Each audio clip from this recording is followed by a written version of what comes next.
Welcome to our tutorial on using Qwen Ai's image generator on your iPhone. At first, you have to be on your home screen and open your web browser. I am choosing Google app for this. And you have to search Qwen Ai in your browser and it will get you to this interface. Here, you can type detailed description of your image you want to create in chat box. For example, let's type in create an image of a cat.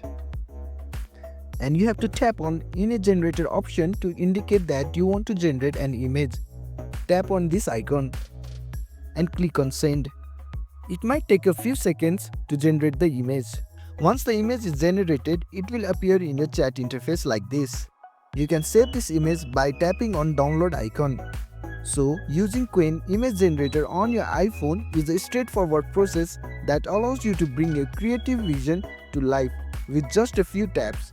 Whether you are an artist, marketer, or simply someone who enjoys creating visuals, Qwen Ai offers a powerful tool to generate unique images for text description. Thanks for watching.